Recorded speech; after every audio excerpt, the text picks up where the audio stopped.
आज किसी व्यूअर के डिमांड पर जिसने कहा था कि वैल्यूएशन ऑफ गुडविल हमको समझना है, तो हम इसी सब्जेक्ट पर बात करेंगे कि आखिर हम किसी भी फर्म के गुडविल का वैल्यूएशन, मॉनेटरी वैल्यूएशन किस प्रकार करते हैं। आइए देखते हैं। देखिए, वैल्यूएशन ऑफ गुडविल। एक चीज आप समझ लेंगे कि गुडविल का सीधा सीधा संबंध प्रॉफिट से होता है। गुडविल का सीधा संबंध प्रॉफिट से होता है। प्रॉफिट के रीजन से ही किसी फर्म के गुडविल क्रिएट होते हैं। अगर प्रॉफिट नहीं हो तो क्लियर समझ लीजिए कि उस फर्म का गुडविल क्रिएट नहीं हो सकता है, फर्म का कोई गुडविल नहीं हो सकता है। अब ये कैसे होता है ये समझिए। सपोज किया जाए कि हम किसी बिजनेस को स्टार्ट किए और बिजनेस स्टार्ट करने के लिए हमने उसमें कैपिटल इन्वेस्ट किया है 5 लाख रुपया, और हमारा एक्सपेक्टेशन ये था कि हम इस 5 लाख रुपए पे प्रॉफिट जो अर्न करेंगे वो 10% के रेट से अर्न करेंगे। जो हमने एक्सपेक्ट किया है, एक्सपेक्टेड, या फिर इसको हम कहते हैं नॉर्मल, जिसको एक्सपेक्टेड भी हम बोल सकते हैं, normal rate of return. Normal rate of return ये हमने मान लिया कि 10% है, कि हमको 10% का भाई लाभ होना चाहिए। क्यों होना चाहिए 10% ही? क्योंकि इतना रुपये का कैपिटल इन्वेस्ट और लोगों ने भी किया है, उसी लोकेलिटी में किया है, उसी तरह का बिजनेस कर रहा है, सेम नेचर का बिजनेस कर रहा है, और उन लोगों का भी जो प्रॉफिट हो रहा है वो 10% हो रहा है। तो इसका मतलब है कि हमारा भी 5 लाख पर 10% के रेट से 50,000 रुपये का प्रॉफिट होना चाहिए। लेकिन जब हमने अपने बिजनेस को रन किया, चलाया, तो हमको पता चला कि हमारा जो एक्चुअल प्रॉफिट है वो 70,000 रुपया हो गया है। तो इसका मतलब है कि 50,000 रुपये की जगह में अगर 70,000 रुपया हो गया तो क्लियर है कि हमारे फर्म का या हमारे बिजनेस का जो है कुछ ना कुछ तो गुडविल है। अब भाई कितना गुडविल है, तो इस चीज को समझने के लिए अब ये देखना होगा कि जो हम 5 लाख रुपया लगाए थे, ये 5 लाख रुपया से ही हम अगर 70,000 रुपया कमा ले रहे हैं, जबकि हमारा एक्सपेक्टेड प्रॉफिट जो था वो 10% यानी 50,000 था। तो भाई 70,000 कमाने के लिए या अर्न करने के लिए हमको कितना इन्वेस्ट करना चाहिए था? तो अगर इस प्रकार हम लोग देखें तो 70,000 रुपये अर्न करने के लिए हमको जो लगाना चाहिए वो 10/100 यानी कि 7 लाख रुपया लगाना चाहिए था। लेकिन हमने जो लगाया है वो सिर्फ कितना लगाया है? 5 लाख। 5 लाख रुपया ही मेरा काम कर रहा है कितने के बराबर? 7 लाख के बराबर। इसका मतलब we can say that there is goodwill valued rupees 2 lakh.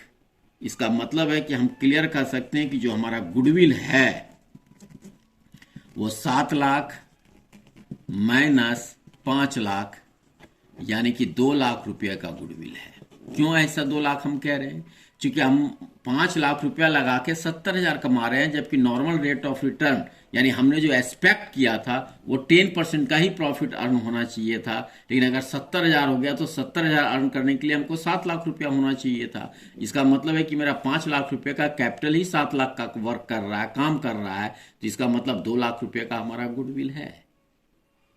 अब ये हुआ, नॉर्मली हम ये बताए कि ये गुडविल इस तरह का हम लोग वैल्यूएशन करते हैं, लेकिन इसको कैसे किया जाता है, मेथड्स क्या हैं, इसकी भी हम बात करेंगे। अब ये समझ लीजिए यहाँ कि गुडविल का हम सीधा सीधा संबंध जो बताए वो प्रॉफिट से बताए हैं।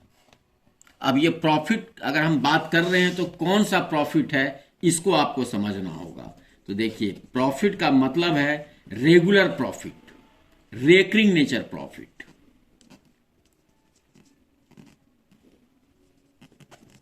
रेकरिंग नेचर प्रॉफिट यानी इसी को हम लोग कह सकते हैं रेवेन्यू प्रॉफिट। इसी को क्या कह सकते हैं? Revenue profit. इसमें किसी तरह का कोई नॉन रेकरिंग प्रॉफिट नहीं होना चाहिए, कोई एबनॉर्मल प्रॉफिट नहीं होना चाहिए, कोई एबनॉर्मल लॉस नहीं इसमें एडजस्ट होना चाहिए, किसी प्रकार का इंटरेस्ट और इन्वेस्टमेंट नहीं होना चाहिए। लेकिन अगर इस प्रॉफिट में से कोई non recurring expenses non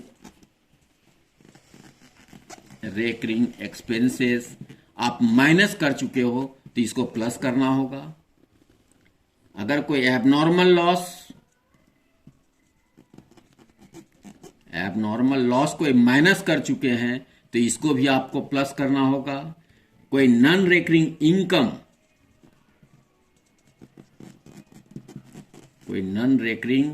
income अगर इसमें जुड़ा हुआ हो तो इसको माइनस कर लेना होगा। कोई इंटरेस्ट ऑन इन्वेस्टमेंट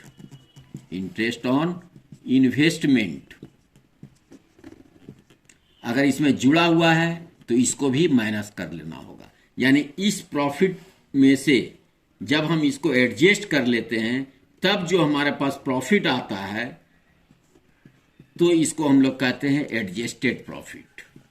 क्या कहते हैं? Adjusted profit. और यही एडजस्टेड प्रॉफिट से हम लोग कैलकुलेट करते हैं किस चीज को? गुडविल का वैल्यूएशन कर सकते हैं। तो ये चीज आप ध्यान रखेंगे। अगर आपके किसी प्रॉफिट में कोई नॉन रेकरिंग एक्सपेंसेस माइनस किया जा चुका है तो उसको ऐड करने होंगे। कोई एबनॉर्मल लॉस आपका माइनस किया जा चूका है तो उसको भी ऐड करना होगा। कोई नॉन रेकरिंग इनकम अगर उसमें जुड़ा हुआ है तो वो माइनस करने होंगे। कोई इंटरेस्ट और इन्वेस्टमेंट जुड़ा हुआ है तो उसको भी माइनस करना होगा। क्योंकि इंटरेस्ट और इन्वेस्टमेंट ये बिजनेस नेचर का इनकम नहीं होता है, ये हमारा बिजनेस इनकम नहीं ट्रीट किया जाता है, इसलिए हम लोग इसको माइनस करते हैं। तो अब ये समझ लीजिए कि जब कभी भी हम गुडविल का वैल्यूएशन करेंगे तो वो कौन से प्रॉफिट से होना चाहिए? एडजस्टेड प्रॉफिट से। और एडजस्टेड प्रॉफिट हम किसको कह रहे हैं? तो जब दिए गए प्रॉफिट में ये सारा एडजस्टमेंट आप कर लोगे। और अगर ये नहीं है, कोई इसमें से आइटम नहीं है ऐसा, तो जो प्रॉफिट दिया हुआ वही आपका एडजस्टेड प्रॉफिट हो जाएगा। अब आइए हम लोग कैसे इसका वैल्यूएशन करते हैं ये समझेंगे। Methods of valuation of goodwill. देखिए, इस मॉनेटरी वैल्यूएशन ऑफ गुडविल हम लोग 4 तरीके से कर सकते हैं। पहला, average profit method.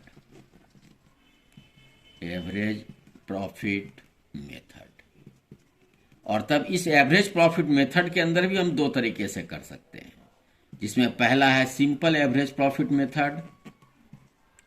Simple average profit method. दूसरा, weighted average profit method. Weighted average profit method. दूसरा है super profit method. Super profit method. तीसरा है capitalisation method.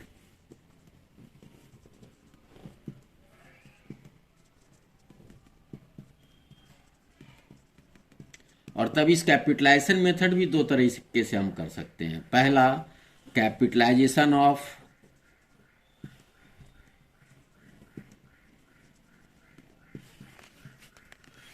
Average profit. Capitalisation of average profit. और दूसरा, कैपिटलाइजेशन ऑफ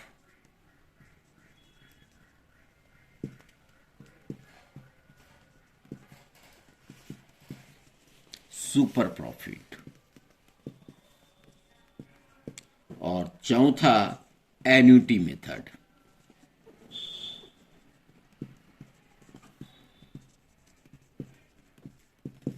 अब देखिए, ये 4 मेथड है। अगर आपके क्वेश्चन में स्पेशल डायरेक्शन दिया हुआ है कि आप गुडविल का वैल्यूएशन कीजिए एवरेज प्रॉफिट मेथड से, तो हम इस मेथड से करेंगे। कहेगा सुपर प्रॉफिट मेथड से कीजिए तो हम इस प्रकार करेंगे। अगर हम कैपिटलाइजेशन मेथड से बोलेगा तो इस मेथड से करेंगे। अगर एन्युटी मेथड से बोलेगा तो हम इस प्रकार कर सकते हैं। तो अब आइए इन चारों मेथड्स के अंतर्गत हम कैसे कैलकुलेट करते हैं इसको समझने होंगे। आइए हम सबसे पहले एवरेज प्रॉफिट मेथड की बात करेंगे। Average profit method. और इसके अंदर भी हम जो बात कर रहे हैं वो नंबर 1 का बात कर रहे हैं, simple average profit method. Simple average profit method. अब देखिए इस सिंपल एवरेज प्रॉफिट मेथड के अंदर अगर हम वैल्यूएशन ऑफ गुडविल कर रहे हैं तो इसका स्टेप समझिए कि आपको क्या क्या करने होंगे। पहला, हम एडजस्टेड प्रॉफिट कैलकुलेट कर लेंगे। एडजस्टेड प्रॉफिट, एडजस्टेड प्रॉफिट का मतलब वही हम बताए कि जो नॉन रेकरिंग आइटम्स है उसको एडजस्ट करने हैं। जब एडजस्टेड प्रॉफिट आपके पास अवेलेबल हो जाए तो सेकेंड आप निकालोगे एवरेज प्रॉफिट। एवरेज प्रॉफिट, जब एवरेज प्रॉफिट निकल जाए तो आप तीसरा स्टेप में ही गुडविल निकाल सकते हो, और तब गुडविल इक्वल टू आप कह सकते हो average profit into number of years purchase. Number of years purchase. अगर हम ये 3 स्टेप चलते हैं तो हमारा सिंपल एवरेज प्रॉफिट मेथड के अंदर गुडविल का कैलकुलेशन हो जाएगा। अब ये देखिए हम नंबर ऑफ ईयर्स परचेज लिख रहे हैं, इसका मतलब क्या है पहले ये समझिए। देखिए ईयर्स परचेज, ईयर्स परचेज का मतलब होता है टाइम्स। ईयर्स परचेज का मतलब क्या होता है? Times.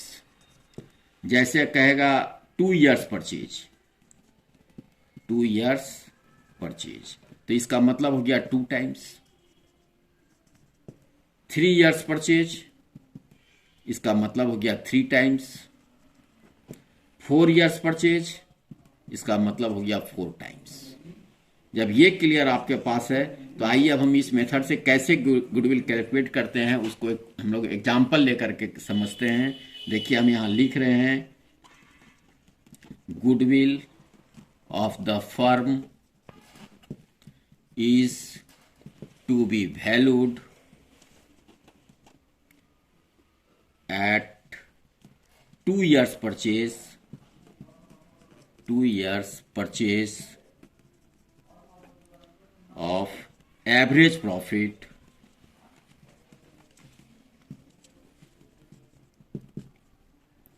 of the last 3 years, last 3 years.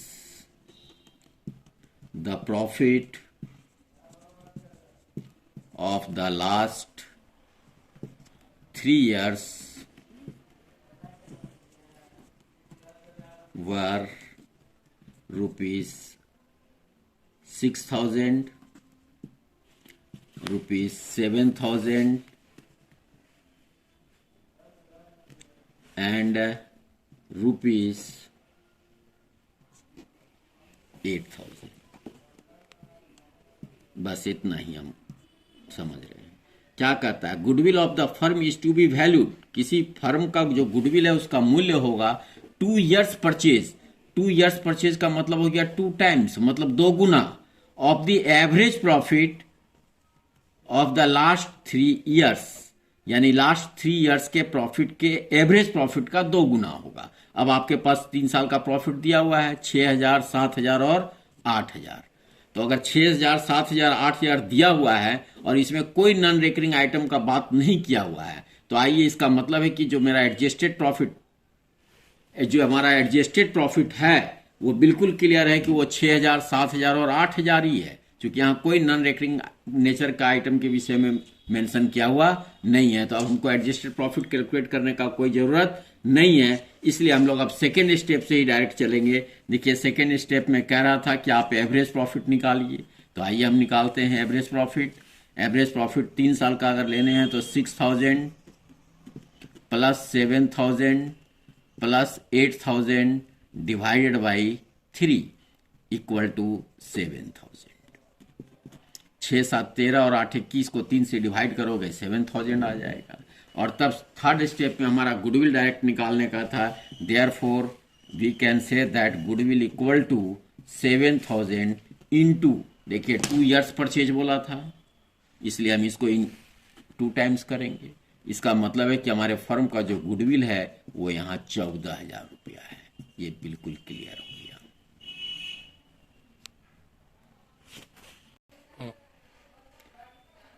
देखिए बी, अगर हम वेटेड एवरेज प्रॉफिट मेथड का बात करें वेटेड एवरेज प्रॉफिट मेथड। तो इसको समझने के लिए कुछ नहीं है। सबसे पहले देखिए स्टेप्स में आप एवरेज प्रॉफिट निकालोगे, एवरेज नहीं निकाल के आप यहाँ प्रॉफिट लोगे जो आपके पास प्रॉफिट दिए हुए हैं, लेकिन ये ध्यान रहे कि वो एडजस्टेड होना चाहिए।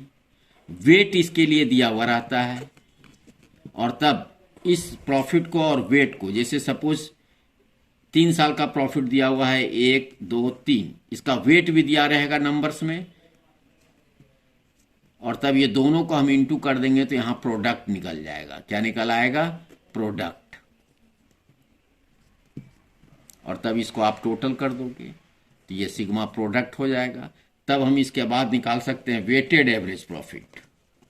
वेटेड एवरेज प्रॉफिट, तो weighted average profit equal to sigma product by sigma weight आप कह सकते हो। ये हमारा वेट है, इसका जो टोटल करोगे वही आपका सिग्मा वेट हो जाएगा। और जब ये वेटेड एवरेज प्रॉफिट निकल जाए तो हम लोग गुडविल निकाल सकते हैं। गुडविल इक्वल टू हो जाएगा weighted average profit, weighted average profit into number of years purchase, number of years purchase. यहां भी कहेगा कि वेटेड एवरेज प्रॉफिट का 2 गुना होगा या 3 गुना होगा या 4 गुना होगा, कुछ भी होगा। इस प्रकार ये देखिए, इसका क्वेश्चन हम लोग नेक्स्ट वीडियो में डालेंगे कि कैसे इसको हम लोग बनाएंगे। अभी हम लोग केवल एवरेज प्रॉफिट के विषय में जाने, जो दोनों मेथड है, सिंपल एवरेज प्रॉफिट मेथड भी है और दूसरा वेटेड एवरेज प्रॉफिट मेथड है। व्यूअर्स, अगर हमारा ये वीडियो आपको समझ में आ रहा हो तो आप निश्चित रूप से इसको आप सब्सक्राइब कीजिएगा, लाइक कीजिएगा, और जिनको ये ज़रूरत है उनके साथ आप इसको शेयर करने का भी काम करेंगे। धन्यवाद।